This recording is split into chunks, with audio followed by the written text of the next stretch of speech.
Hi there. So, couple ideas, stretches, movements for some sciatica that you've got going on. First thing you're gonna do, lie down on the floor carefully. I'm Jen, by the way. It's nice to meet you virtually. You're gonna take those heels about this distance width apart. You'll want to perform about 10 of these. Starting out, you would be in what we call a neutral spine, so space in between the low back and your mat. You want to think about your bottom rib or your bra strap being glued to the mat. Heavy, heavy tailbone. Bring your hands to your hip pointers. You're going to inhale, and on your exhale, you're going to tip those hip pointers up towards your rib cage. And you're just going to peel up ever so slightly, feeling a stretch on the front of those thighs.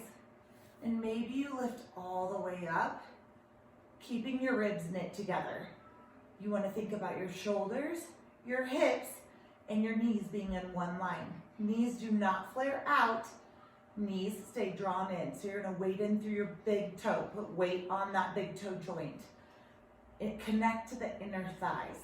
As you exhale, you're going to think about that area right underneath your bra strap and set each vertebra down, bone by bone. Pubic bone points straight up towards the ceiling on the way down. Hands can go back to those hip pointers if you want, and you're gonna tip that pelvis away. Now, if you get a zinger here, maybe we just pelvic tilt. So you wanna think about bringing your hands to your hip pointers, maybe your thumbs, and literally pulling that pubic bone back towards your belly button and rocking your pelvis like it's rolling down a hill. If your pelvis is really sticky, this can be challenging. Another cue is you're lying on a beach. You inhale, the hip bones lift up. You start to imprint your vertebra of the spine into the imaginary sand, lifting up bone by bone, taking an inhale at the top. And as you exhale, I want you to envision that you're putting each vertebra down in the sand exactly where you picked it up from. The next option that you'd want to do is to take your hands out to a T, or you can goal post your arms. Float your right leg to tabletop, left leg to tabletop. Again, you have neutral spine here, so a little bit of space in between your low back. You're gonna hold your knees squeezed together, toes are pointed. Inhale those knees over to the right. Your left hip lifts up, your shoulders stay squared down. Exhale, pull to center. Inhale, the knees go over to the left. Shoulders stay anchored. You'll notice my right hip is lifted. Exhale, pull to center. You'd want to do about 5 sets of these, 10 total, maybe 12. Think about your body being on a barbecue skewer and your knees are just pivoting around that skewer, like a longitudinal axis. Hug your knees into your chest. I want you to let your tailbone lift up. Right foot goes flat onto the mat in line with your hip. Left ankle crosses over that right knee. Hands go back out to a T. You're gonna slowly let those legs drift over to the right until that left foot plants flat on the floor. You might wanna look over your left fingertips. You could even bring this right hand onto the top of that left leg and kind of push that leg away and see if that opens up through that low back. Use your abs to exhale, uncross, come to center. We'll do that to the other side. So your left foot is flat on the floor, right ankle over your left knee. You're gonna take those knees over to the left, letting your right foot flatten out.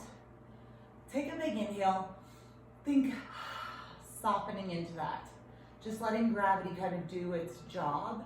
You can look over your right fingertips if that feels okay. And then you're going to uncross, bring your legs back to center. And I want you to bring your knees in to touch and then just open them out a few times. So internally rotate from like the groin area. Think about your femoral head kind of pivoting and rotating in and out.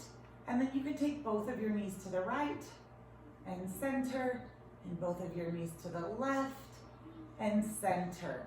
Use your hands as needed to potentially help move your legs. If you get any shooting pain on this, just kind of ignore it. Sometimes these will aggravate before it gets better. Great, you're gonna roll to your side, press yourself up. Come up into a seated position. And actually, what I might have you do is you could sit on a chair for this. I'm just gonna show here seated with my legs in a crisscrossed position, or your legs could go out straight. If you have a little stool, you could sit on a stool. Hands are gonna come behind your head, and I want you to twist to the right, open your hands up to a T, bring the hands back behind the head, and rotate center. And then you would inhale, twist to the left, open your hands out to a T, hands come back behind the head, and exhale, pull center. So you would do this about 8 to 10 times, 4 or 5 sets. So I'll just show a couple of everything.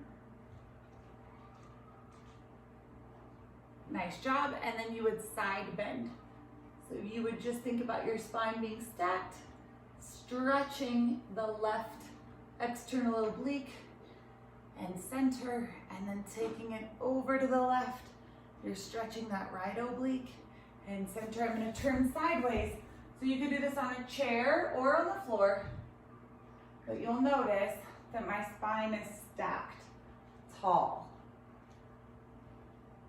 And then whether you're seated on a chair or seated on the floor, you're going to want to grab behind the thighs. And I want you to think about your spine being like a capital I, and then rolling back, making it like a capital C. You can take it back a little further, roll it forward,